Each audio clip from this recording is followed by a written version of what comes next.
কিন্তু শুভেন্দু অধিকারী অনড় রয়েছে।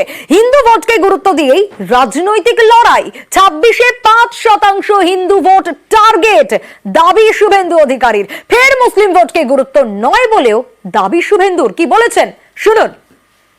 পরিণাম যা এসেছে তাতে মুসলিম ভোট নাই বললেই চলে। তৃণমূলের ভোটে 95% মাইনরিটির ভোট আছে। ভারতীয় জনতা পার্টিকে মুসলিমরা হিন্দুদের দল বলে, 95% ভোট মমতা ব্যানার্জিকে দেয়। আর আমি যদি বলি আগামী বিধানসভা ভোটে আমার আরো 5% হিন্দুকে বিজেপিতে সরকার করতে হবে, ভুলটা কোথায় আপনি বলুন। শুভেন্দু অধিকারী তার অবস্থানে অনড়। হিন্দু ভোটকে গুরুত্ব দিয়েই রাজনৈতিক লড়াই, 26-এ তার টার্গেট 5% হিন্দু ভোট, এমনটাই দাবি। ফের মুসলিম ভোটকে গুরুত্ব নয় বলেও দাবি শুভেন্দু অধিকারীর।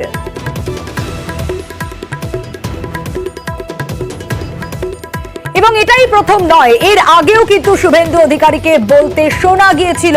এবং जो हमारे साथ हम उनके साथ বলেছিলেন শুভেন্দু অধিকারী, বলেছিলেন নো নিড সংখ্যালঘু মোর্চা।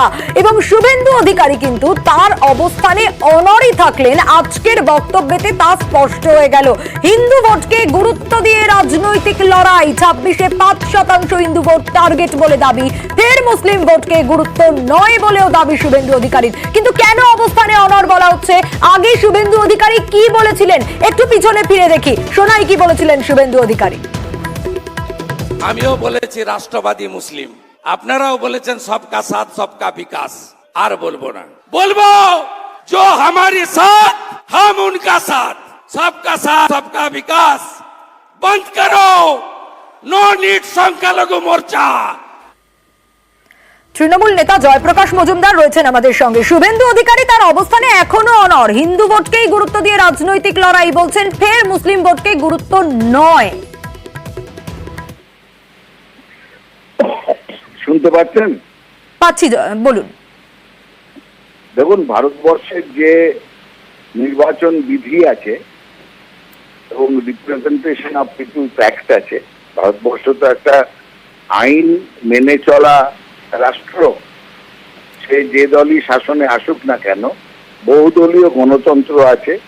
এবং সব থেকে বড় কথা, ভারতবর্ষে গত 75 বছর ধরে একটা সংবিধান টিকে আছে, কারণ সংবিধানের জোর আছে বলে মানুষ আইন মেনে চলে। এখন সেই আইনে বলা আছে যে ভারতবর্ষের নির্বাচনে কোনো রাজনৈতিক দল তারা ধর্মের নামে ভোট চাইতে পারবে না বা রাজনীতির সঙ্গে ধর্মকে জড়াতে পারবে না। এটা বুনিয়াদী আইন এবং তার উপরেই ধর্মনিরপেক্ষ ভারতবর্ষ টিকে আছে। এখন সেই সমস্ত আইনকে বুড়ো আঙুল দেখিয়ে যদি শুভেন্দু অধিকারী এমন বেপরোয়া হয়ে উঠেছেন, একের পর এক নির্বাচন হাঁটতে হাঁটতে হাঁটতে হাঁটতে হারাধরে হয়ে পরিণত হয়েছেন তিনি, তাই জন্য এখন আর উপায় না দেখে এই অবান্তর এবং অনৈতিক এবং এটা হচ্ছে আইনত ঠিক নয় এমন কথা বলছেন যে হিন্দু ভোট আমাদের চাই, 5% বাড়াতে হবে, মুসলমান ভোট চাই না। এই যে ধর্মের মেরুকরণ করা বা ধর্ম দিয়ে বিভাজন করা সমাজকে বা ভোটারদের, এটা ভারতবর্ষের কনস্টিটিউশন বা ইলেকশন বিধি এটা পারমিট করে না, এটা বৈধতা দেয় না। কিন্তু তিনি বিরোধী দলনেতা হয়েও এবং যে দল ভারত শাসন করছে তার একজন প্রতিনিধি হয়েও এইরকম কথা বলছে, এটা শুধু দুঃখজনক নয়, সারা ভারতবর্ষের গণতন্ত্রের জন্য লজ্জাজনক। আমি আশা করব বিজেপি পার্টি এই বিষয়ে নজর দেবে এবং তাকে আটকাবে, নয়তো পার্টি থেকে বিতাড়িত করবে। কারণ এরকম কোন রাজনৈতিক দলের নেতা যারা রাজনৈতিক দল হিসেবে রেজিস্টার্ড হয়ে আছে ইলেকশন কমিশনে, তাদের এই রকম ভাবে ধর্মের নিরিখে ভোট চাওয়া বা ধর্মের নিরিখে সমাজকে ভাগ করার কোনো অধিকার নেই, এটা অবৈধ। এইটুকুনি আমার বক্তব্য। বেশ, জয়প্রকাশ বাবু। শুভেন্দু অধিকারী তার অবস্থানে অনড়। হিন্দু ভোটকে গুরুত্ব দিয়েই তার রাজনৈতিক লড়াই। 26-এ 5% হিন্দু ভোট টার্গেট বলে দাবি। ফের মুসলিম ভোটকে গুরুত্ব নয় বলেও দাবি শুভেন্দু অধিকারীর, এবং এটাই প্রথমবার নয়।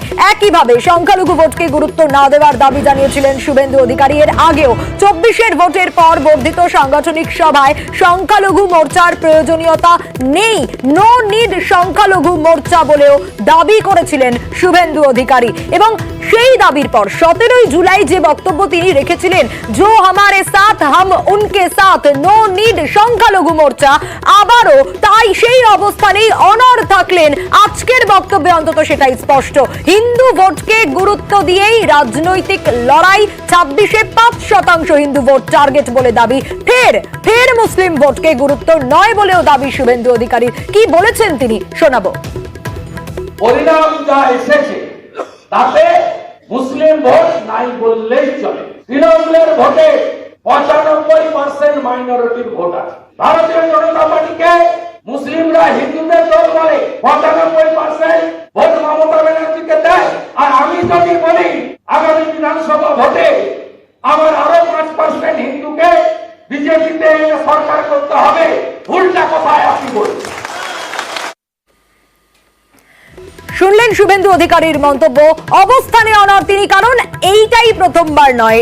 এই একইভাবে সংখ্যালঘু ভোটকে গুরুত্ব না দেওয়ার দাবি জানিয়েছিলেন শুভেন্দু অধিকারী। 24-এর ভোটের পর বর্ধিত সাংগঠনিক সভা হয়েছিল 17 জুলাই। সেখানেই সংখ্যালঘু মোর্চার প্রয়োজনীয়তা নেই, নো নিড সংখ্যালঘু মোর্চা দাবি করেছিলেন তিনি। একবার শোনাবো 17 জুলাই কি বলেছিলেন।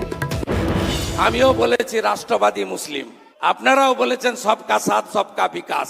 আর বলবো না, বলবো जो हमारे साथ हम उनका साथ, सबका साथ सबका विकास। बंद करो नो नीड संख्यालघु मोर्चा।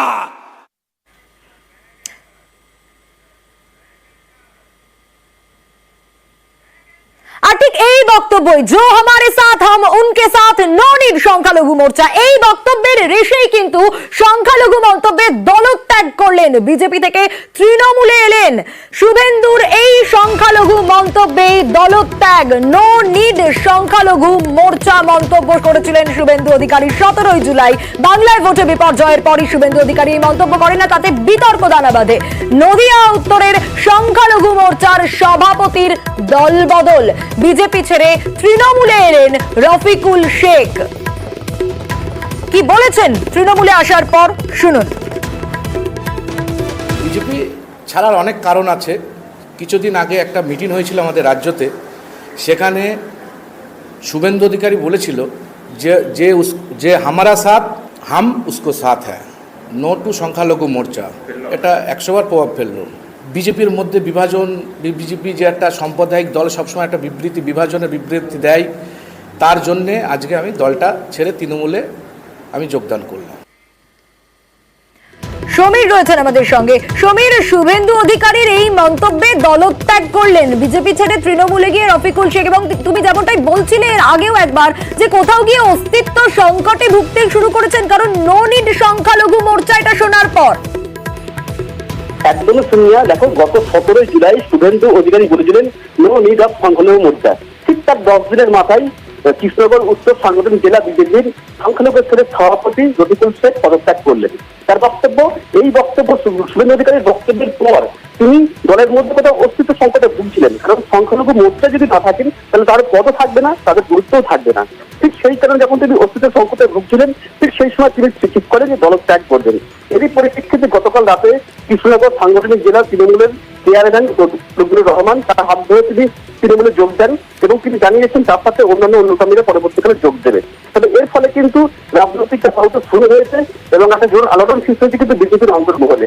কারণ এরপরে যে একের এক সংখ্যালঘু নেতাগুলো বিজেপি ছেড়ে তৃণমূলে যোগ দেয়, সেক্ষেত্রে কিন্তু বিজেপি কিন্তু সংকটে পড়বে। তবে বিজেপির দাবি ওই নেতা যাওয়ার ইচ্ছা ছিল, সেই কারণে হয়তো গিয়েছে, এইটাকে ঢাল হিসেবে দেখার চেষ্টা করছে। তবে পরবর্তীকালে তার সঙ্গে কথা বলাও হবে। তবে রূপেন্দ্র রহমান জানিয়েছেন যে সংখ্যালঘু নেতারা বিজেপি তাদের সঙ্গে যোগাযোগ করছেন, অনেকে ইচ্ছা প্রকাশ করেছেন বিজেপি থেকে তৃণমূলে যোগ দেওয়ার জন্য। সোনিয়া, বেশ সমীর, স্থানীয় বিজেপি নেতৃত্ব কি বলছে, স্থানীয় তৃণমূল নেতৃত্ব কি বলছে শোনাবো। আর তারই পাশাপাশি আমরা যোগাযোগ করেছিলাম বিজেপি নেতা রাহুল সিনহার সঙ্গে, তিনি বা কি বলেছেন শোনাবো। রফিক ভাই যিনি আমি তো আপনাকে আগেই বললাম যে সংখ্যালঘু মোর্চার উনি সক্রিয় মেম্বার ছিলেন। ওনার জয়েন করার পরে বহু সংখ্যালঘু মানুষ কিন্তু আজকে তৃণমূলে ওনার মুখী হবেন। দিল্লিতে একটা কথা বলেন তারা, তাদের নেতারা কিন্তু এখানে অন্য কথা বলেন। এই কথা শুনে কিন্তু বিজেপির অনেক সংখ্যালঘু নেতারা কিন্তু কনফিউজ হয়ে গেছেন এবং তারা কিন্তু তৃণমূলমুখী হয়ে গেছেন, যেরকম আজকের আমরা চাপড়া ব্লকে উদাহরণটা পেলাম। ভারতীয় জনতা পার্টি একটা সর্ববৃহৎ রাজনৈতিক দল, যারা এই দলের সাথে নীতি আদর্শের সঙ্গে যারা মানিয়ে নিতে পারে না, তারা দেখা যাচ্ছে যে এই ভারতীয় জনতা পার্টি ছেড়ে তৃণমূল বা অন্য রাজনৈতিক দল, যেখানে চোরের দল, সেই সব যেখানে তোলাবাজ আছে, কাঠম্যান আছে, সেই রকম রাজনৈতিক দলে তারা চলে যায়। তার উদ্দেশ্য অন্য আছে, আর এতে ভারতীয় জনতা পার্টির কোনো ক্ষতি হবে বলে আমার মনে হয় না। দল বদল করারই ছিল তার, এখন দল বদল করলে পরে একটা তো অছিলা দিতে হবে, সেই কারণে শিখণ্ডী করে নিয়েছে ওই বক্তব্যকে। যারা সঙ্গে আছে তাদের তো যাওয়ার কথা বলেনি, তাদের তো তাড়ানোর কথা বলেনি, সঙ্গে যারা আছে তারা থাকবে নিয়ে আগে থেকেই পরিকল্পনা রেখেছিলেন এবং সেই দলত্যাগটাকে কি করে এস্টাবলিশ করবেন সেটা ওই স্টেটমেন্টের সাথে নিজেকে জুড়ে দিয়েছেন। অতএব এর সাথে সুবিধাবাদী রাজনীতি যুক্ত, অন্য কোনো কিছু নয়।